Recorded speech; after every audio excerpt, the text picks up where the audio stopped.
Latvenergo 75 gadu jubilejas ietvaros akciju sabiedrība Sadales tīkls rīko atvērto durvju dienas ar mērķi iepazīstināt Latvijas sabiedrību ar akciju sabiedrības Sadales tīkls ikdienas darbu, kā arī veicināt jauniešu interesi par elektromontiera, elektroinženiera, elektrotīkla dispečera un daudzām citām vērtīgām profesijām. Šogad ir Latvenergo jubileja 75 gadi. Kopš pastāv uzņēmums, lielais koncerns Latvenergo, kurā ietilpst meitas sabiedrības daudz. Viena no meitas sabiedrībām ir Sadales tīkls. Un tas galvenais mērķis mums ir parādīt, kādi mēs esam šodien, ko mēs gribam izdarīt rītā, kādi ir mūsu fiziskie rādītāji, kāda ir mūsu tehnika, kāda ir mūsu darba specifika. Tas ir tas galvenais, iepazīstināt pēc iespējas vairāk cilvēkus, jauniešus, studējušos jauniešus ar to, kas ir Sadales tīkls. Sadales tīkla kokgarums ir vairāk kā 96 000 kilometri. Ja mēs skatāmies, tad tas ir divreiz apkārt zemeslodei. Mums ir vairāk kā miljons klientu Latvijā. Mēs nosacām 99% no visas valsts teritorijas, kā taisni Sadales tīkla operators.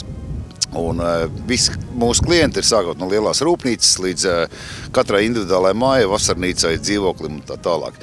Galvenais uzdevums, kāds ir Sadales tīklām, ir šī elektroenerģijas piegāde. Drošas, kvalitatīvas, bezpārtraukuma elektroenerģijas piegāde visiem mūsu klientiem.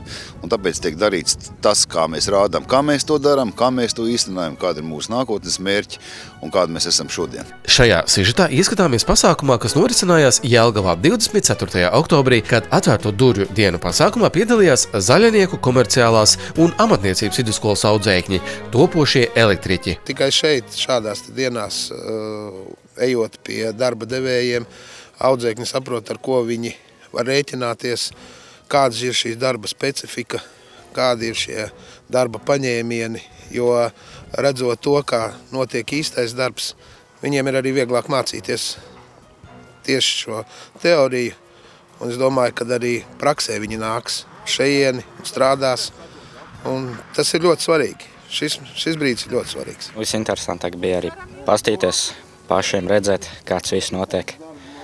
Domāju, tas arī noderēs tālāk pēc mācībām. Tas dod daudz vairāk pieredzi par to, kas būs pēc tam. Jūs zināsiet, ar ko jums būs jāsaskarās. Man likās interesanti, es gribētu pats ar strādāt. Gribētu pa operatoru vairāk. Kad jautājām audzēkņiem, kur viņi vēlētos strādāt pēc skolas beigšanas, atbilde bija viennozīmīga. Es labprāt strādāt Sadales tīklā. Es arī labprāt. Redzot tehniku darbībā, katram vīrietim patīk tehnika redzot darbībā, un šo visu procesu, kas bija stabu ražošanā, un pārējais bija vispār interesanti. Es domāju, ka audzēkņiem ļoti tas patika.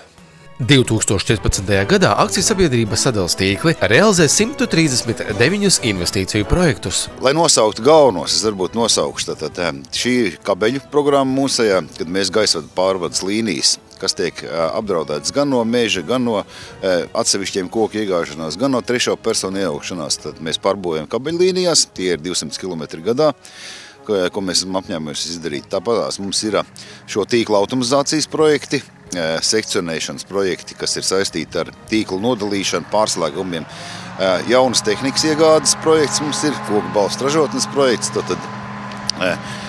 Par cik mēs, kā es teicu, 99% nodrošinām tomēr šo elektroenerģijas piegādu un esam, tad mums ir jāuzņemās atbildība un jāpaliek par labākajiem, par labāko operatoru, kāds vien viņš var būt, vismaz Baltijas valstu mērogā noteikti. Jelgavas un Ozolnieku novados vien 2014. gadā tiek realizēti 34 investīciju projekti. Apakšstacijas RAF rekonstrukcija Jelgavas pilsētā, elektrotīklu rekonstrukcija Jelgavā, kabeļu līniju izbūve 48 km garumā Jelgavas un Ozolnieku novados. Kopējais ieguldījums investīciju projektos ir 3,3 miljoni eiro. Neskatoties uz visām modernizācijām, akciju sabiedrības Sadales tīkls atgādina par drošību. Atcerieties to, ka elektrība ir bez smaržas, viņa ir bez smakas, viņi ir bez krāsas, viņi ir bez garšas, viņi ir bīstama un ziņot mums par kādiem bojājumiem, kas ir redzami tīklā. Bet raidījuma veidotāji visus interesantus aicinam piedalīties enerģijas medībās. Proti, līdz 22. decembrim apmeklējot Latvenergo koncerna objektus,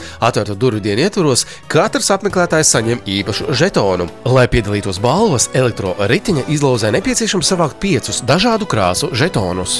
Pēc žetonu sakrāšanas līdz 23. decembrim jāreģistrējas izlozei mājaslapā www.70 www.latvenergo.lv, kur arī var uzzināt sīkāku informāciju par visām ekskursijām. Pieteikšanās ekskursijām notiek elektroniski 2 līdz 3 dienas pirms objekta apmeklējuma.